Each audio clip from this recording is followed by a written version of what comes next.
Bismillahirrahmanirrahim. Assalamualaikum warahmatullahi wabarakatuh. Nahmaduhu wa nusalli wa nusallimu ala Rasulil Karim. Amma ba'd. Alhamdulillah, hari ini kita akan sambung lagi pelajaran kita yang keempat, iaitu masih lagi pada tajuk yang terakhir dalam bab amar dan nahi. Dalam bab amar dan nahi. Okay, Bismillahirrahmanirrahim. Tanbihun man yadkhulu fil amri wan nahyi wa man la yadkhul. Satu peringatan orang yang masuk di dalam amar dan nahi dan siapa yang tak masuk dalam amar dan nahi. Qala al-musannif rahimahullah ta'ala yadkhulu fi khitabillahi ta'ala al-mu'minun. Masuklah ke dalam khitab Allah Subhanahu wa ta'ala oleh orang-orang yang beriman. Dan maksud khitab tu ialah taklif yang Allah Subhanahu wa ta'ala beratkan kepada manusia ini, masuk padanya orang yang beriman. Okey, lafaz al-mu'minun ini di dalam balaghah kita panggil qaidatut taglib. Qaidatut taglib bukan kata al-mu'minun orang-orang lelaki sahaja, tetapi bila kata al-mu'minun termasuklah perempuan. Okey. Tetapi apabila ada perkataan yang bila al-mu'minun bermaksud lelaki sahaja, tetapi itu memerlukan qarinah ataupun jalan penceritaan. Tapi kalau tidak ada jalan penceritaan, bila kata al-mu'minun, contohnya macam qad aflahal mu'minun, maksudnya yang berjaya ialah semua orang, lelaki dan perempuan, kecil dan besar dan sebagainya, orang-orang yang beriman kepada Allah Subhanahu wa ta'ala. Wa ammas sahi wa sabi wal majnun fahum ghairu dakhilina fil khitab. Dan adapun bermula orang yang sahi, orang sahi ini orang yang nyanyuk ataupun orang yang kadang-kadang dia hilang ingatan sekejap, kadang-kadang dia tidak tentu arah, kadang-kadang dia okey. Orang ni kita panggil as-sahi, ingat-ingat lupa dan sebagainya. Wasabi maksudnya budak yang masih kecil lagi, dan orang yang gila, mereka ini tidak termasuk ke dalam khitab Allah Subhanahu wa ta'ala, tidak dipertanggungjawabkan untuk melaksanakan perintah Allah Subhanahu wa ta'ala. Tamam. Wal kufaru mukhatabuna bi furu'i syariah. Dan bermula orang-orang kafir itu, mereka itu dipertanggungjawabkan, ditaklifkan bi furu'i syariah, dengan furu' syariah, dengan cabang-cabang syariah. Apa itu syariah? Kemudian ada cabang-cabang dia, semuanya adalah khitab kepada khitab Allah kepada orang-orang kufar. Wa bima la tasihu illa bihi. Dan terhadap mereka itu dikhitabkan, dipertanggungjawabkan dengan apa yang tidak sah melainkan dengannya, wahwal Islamu, maksudnya Islam. Mereka itu dikhitabkan dengan furu' syariah dan mereka dikhitabkan supaya mereka itu memeluk agama Islam. Okey, kenapa kita kata orang kufar itu dia ditaklifkan ataupun dia diberatkan ataupun dibebankan dengan tugasan-tugasan syariat? Kerana firman Allah Subhanahu wa ta'ala, ma salakakum fi saqar qalu lam naku minal musallin. Apakah yang menyebabkan kamu masuk ke dalam neraka saqar? Mereka menjawab, lam naku minal musallin. Ustaz masih ingat lagi kenapa kita katakan ayat ini untuk orang kufar? Kerana kalau kita baca ayat ini terus, ayat ini ayat yang ke-42 dan 43 dalam surah Mudaththir yang kamu telah pun hafal. Kalau kamu baca terus, nanti kamu akan jumpa wa kunna nukadzibu biyaumiddin. Nampak tak? Jadi wa kunna nukadzibu biyaumiddin menggambarkan bahawa perkataan ini ialah perkataan orang kafir, kufar. Kenapa? Kerana orang kufar saja yang mendustakan hari kiamat. Kerana orang beriman, dia wajib beriman dengan hari kiamat kerana rukun Islam itu sendiri ataupun rukun iman itu sendiri ada beriman dengan hari kemudian, kan? Ada tak? Kita kena beriman dengan hari kemudian. Mungkin wa kunna nukadzibu biyaumiddin, itu maksudnya. Okey. Kemudian wal amru bi syai'i nahyun an diddihi wan nahyu 'ani syai'i amrun bi dhiddihi. Maksudnya apa? Perintah dengan sesuatu itu merupakan larangan. Larangan untuk buat selain daripada apa yang diperintahkan tadi. Contoh, perintah untuk supaya solat, maksudnya larangan untuk kita meninggalkan solat. Boleh? Itu maksud dia kan. Begitulah sebaliknya. Wan nahyu 'anil syai'i amrun bidziddihi. Maksudnya larang supaya jangan membuat kezaliman. Maksudnya itu adalah perintah supaya membuat keadilan. Okey. Kita teruskan yang ketiga. Kan. Sebenarnya dia ada tak tiga, dua dan tiga. Maksudnya dia sekali al-amru wan nahyu. Tapi kita bagi nombor dekat sini supaya kita mudah nak jelaskan. Yang okey, yang ketiga iaitu an-nahyu istid'a'u utarki bil qawli. Maksudnya memohon ataupun meminta untuk meninggalkan sesuatu bil qawli dengan menggunakan perkataan mimman huwa dunahu terhadap orang yang lebih rendah daripadanya dari segi martabat ala sabil wujub. Maksudnya dia merupakan satu kewajipan. Seperti Allah Subhanahu Wa Taala melarang kita untuk membuat satu perkara, itu kita panggil nahi. Okey, dia juga terpakai seperti mana kita bincangkan, kalau yang sama setaraf kita panggil iltimas.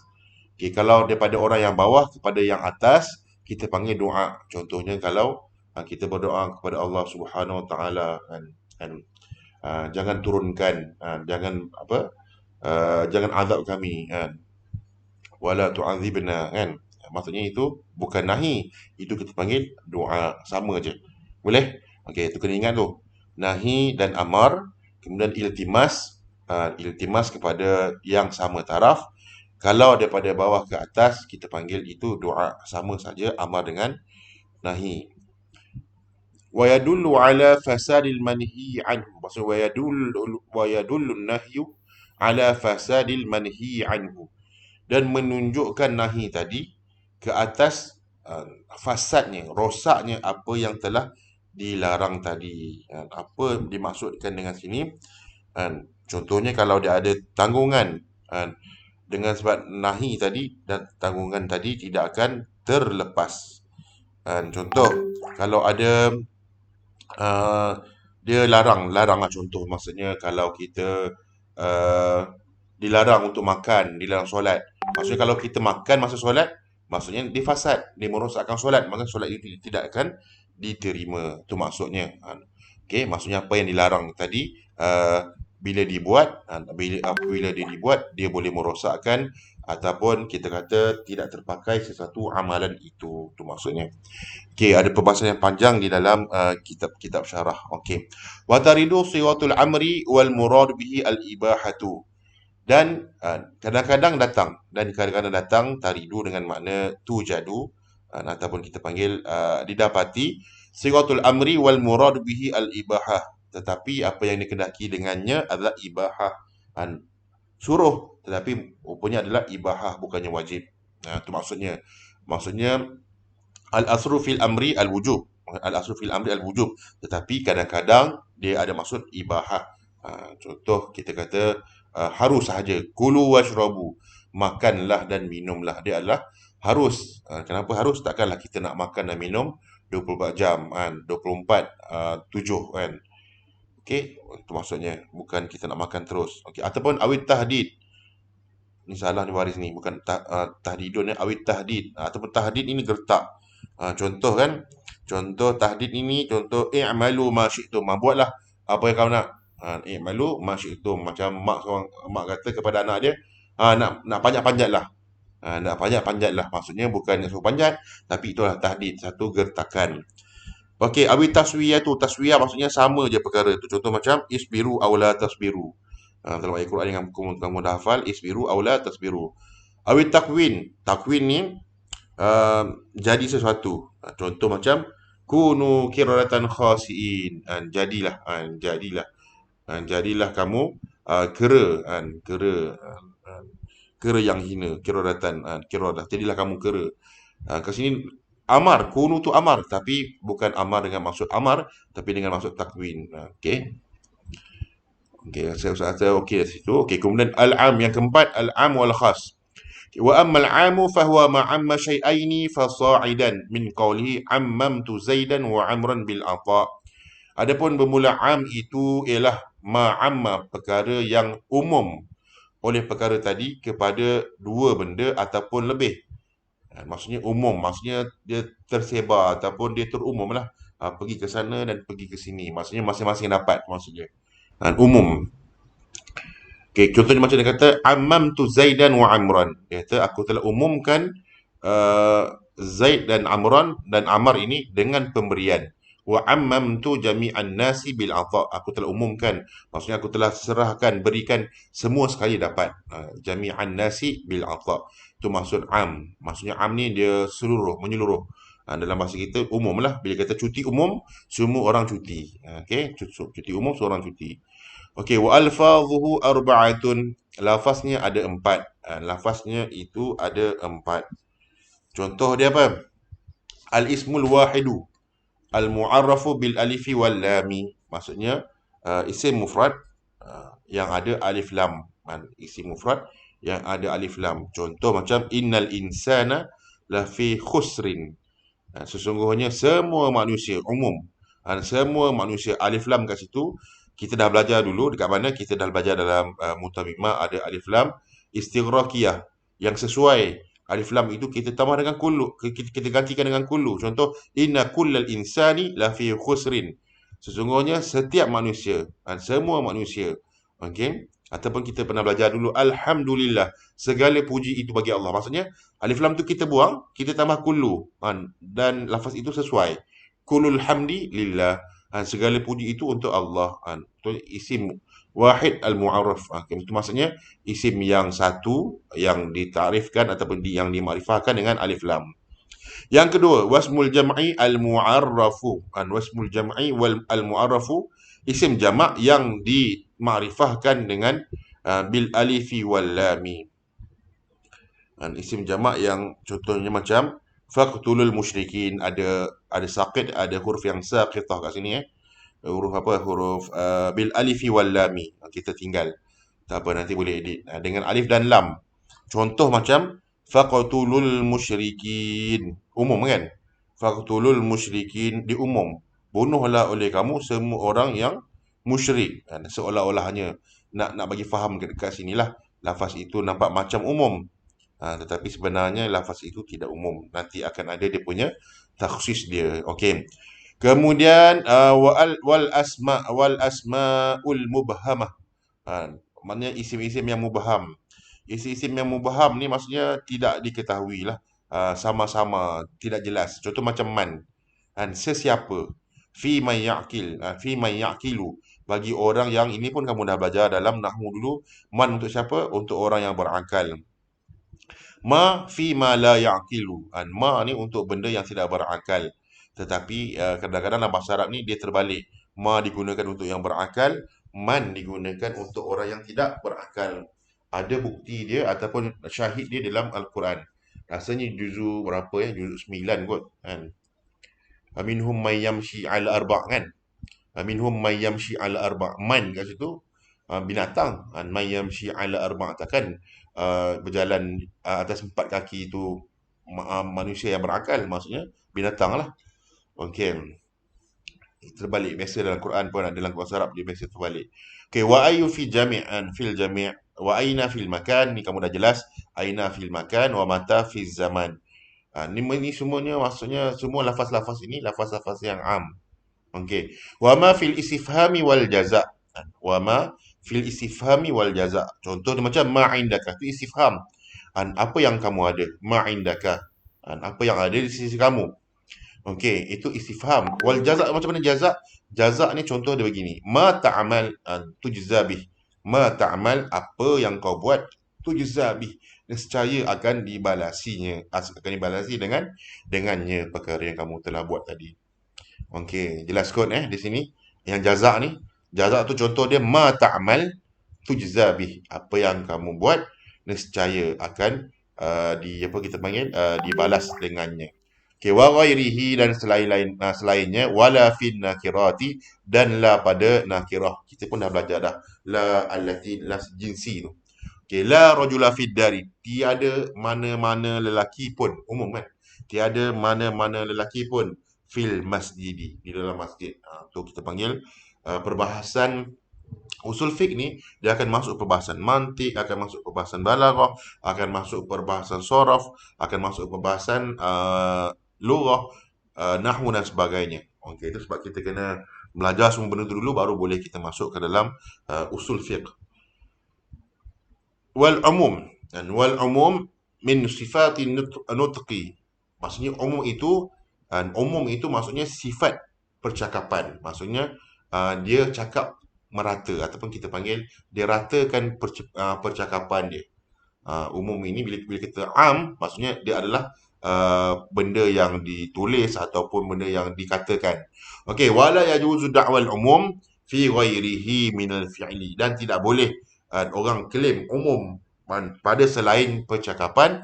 Contohnya dia kata perbuatan dia ni umum, wa ma yajri majrahu, dan apa yang sama dengan fi'il.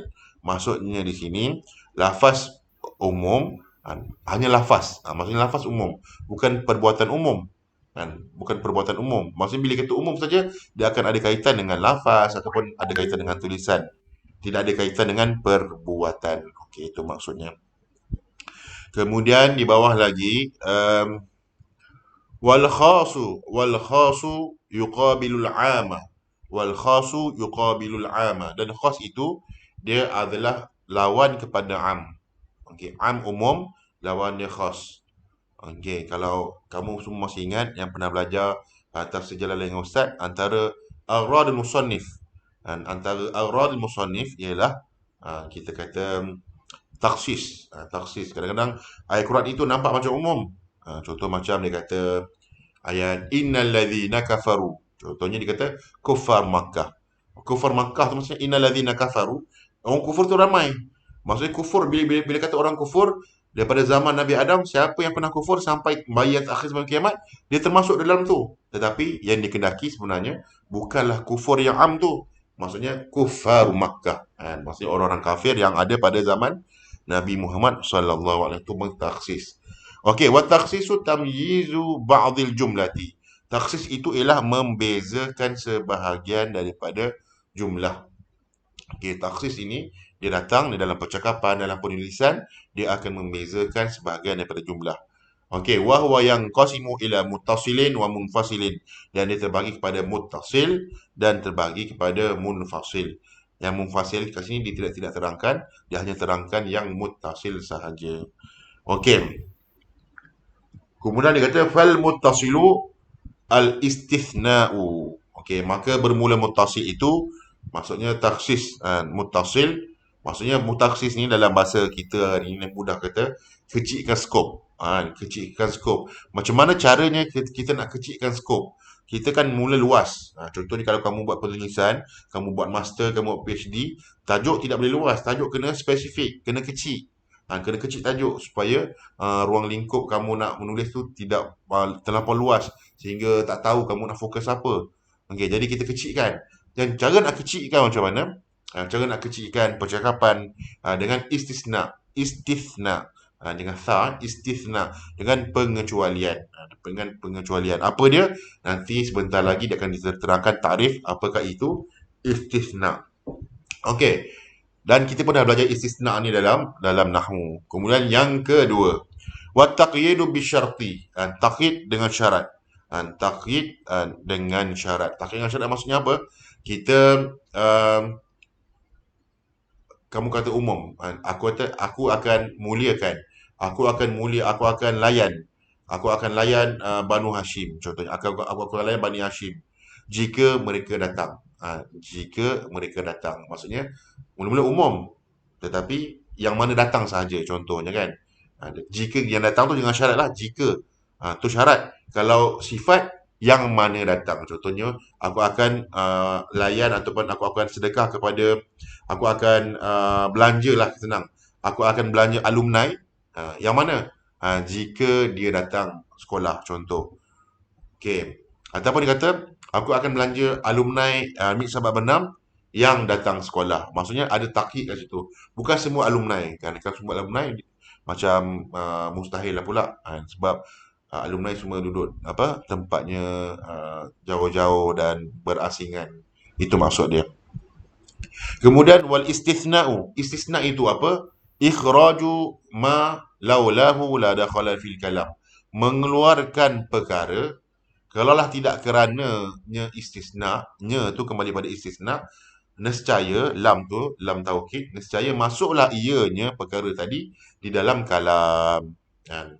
Contoh macam tadi, ustaz nak belanja uh, alumni meet sahabat bernam. Maksudnya apa? Tanpa ada istisna. Kan? Tanpa ada istisna. Kan? Melainkan, contoh kan, bahawa beli istisna. Kalau tidak ada istisna, akan termasuklah semua itu ke dalam kalam. Maksudnya semua orang yang alumni meet sahabat bernam, ustaz kena belanja. Itu maksudnya. Okey. Wa innama yasihu bi syarti ay yabqa min al mustasna minhu syai'un. Dia jadi sah, jadi sah istisna itu, sah takhsis itu dengan syarat ay yabqa min al mustasna minhu syai'un. Terbakilah daripada mustasna minhu itu syai'un. Maksudnya dia boleh tidak ada, tak sah kalau dia tidak ada mustasna minhu. Benda ni kamu kena buat revision sikit. Okey, contohnya kita ada mustasna. Kita ada mustasna minhu dan kita ada adatul istisna. Kalau masih ingat lagi. Ja'al qaumu. Ja'al qaumu illa Zaidan. Ja'al qaumu illa Zaidan. Mana mustasna minhu? Al qaumu tu kita panggil mustasna minhu. Maksudnya dia sah, istisna tu jadi sah dengan syarat kekal lagi, masih ada lagi mustasna minhu. Maksudnya ja'al qaumu illa Zaidan. Tu maksud dia. Okey. Maksud apa? Kalau orang tidak bagi tahu apa-apa, tiba-tiba ja'a illa Zaidan. Ini tak sah. Sebab apa? Dia tidak ada mustasna minhu. Apa yang dikecualikan daripada dia? Ataupun dia kata lahu alayya illa asyarah. Illa asyarah. Contohnya macam dia kata aku ada hutang kau melainkan 10. 10 apa? Maksudnya dia kena letakkan aku hutang kau 100 melainkan 10. Maksudnya jadilah RM90. Tapi kalau dia kata aku ada hutang kau melainkan 10. Apa benda ni? Tak faham kan? Jadi benda tu tidak difahami dan tidak jadi istisna. Faham Mustasna minhu tu yang awal lah. Aku hutang 100 melainkan 10. Maksudnya RM90. 100 tu kita panggil mustasna minhu. Okey, wa min syartihi, dan di antara sebahagian min ni min syart min tabi'idiyah. Sebahagian daripada syaratnya istisna itu ay yakuna muttasilan bil kalam. Hendaklah dia muttasil dengan kalam. Jangan kata istisna dia tu jap lagi ke, lepas subuh ke, ataupun setahun lagi, lepas tahun. Jadi tiba-tiba dia kata illa Zaidan. Ja'al qaumu dia kata 2021, 2022 baru dia kata tiba-tiba illa Zaidan. Tak boleh. Maksudnya dia kena cakap itisal, maksudnya bersambung lah.